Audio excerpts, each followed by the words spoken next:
ಹೈದರಾಬಾದ್ನ ಅಂಬರ್ಪೇಟ್ ಪ್ರದೇಶದಲ್ಲಿ ಬೆಚ್ಚಿ ಬೀಳಿಸುವ ಘಟನೆಯೊಂದು ವರದಿಯಾಗಿದೆ.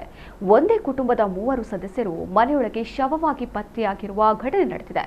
55 ವರ್ಷದ ರಾಮರಾಜ್, ಅವರ ಪತ್ನಿ 50 ವರ್ಷದ ಮಾಧವಿ, 24 ವರ್ಷದ ಶಶಾಂಕ್ ಮೃತಪಟ್ಟವರು. ಕಳೆದ ಕೆಲವು ದಿನಗಳಿಂದ ಮನೆಯಿಂದ ಹೊರಗೆ ಬರದೇ ಇರುವುದನ್ನು ಗಮನಿಸಿದ ನೆರೆಹೊರೆಯವರು ಅನುಮಾನಗೊಂಡು ಪೊಲೀಸರಿಗೆ ಮಾಹಿತಿ ನೀಡಿದ್ದಾರೆ. ಪೊಲೀಸರು ಬಂದು ಬಾಗಿಲು ಮುರಿದು ಒಳಗೆ ಹೋದಾಗ 3 ಮೃತಪಟ್ಟಿರುವುದು ಬೆಳಕಿಗೆ ಬಂದಿದೆ. ಮನೆಯ ಬಾಗಿಲುಗಳು ಒಳಗಿನಿಂದ ಲಾಕ್ ಆಗಿದ್ದು ಆತ್ಮಹತ್ಯೆ ಮಾಡಿಕೊಂಡಿರಬಹುದು ಎಂಬ ಶಂಕೆ ವ್ಯಕ್ತವಾಗಿದೆ. ಘಟನಾ ಸ್ಥಳದಲ್ಲಿ ಯಾವುದೇ ಡೆತ್ ನೋಟ್ ಪತ್ತೆಯಾಗಿಲ್ಲ.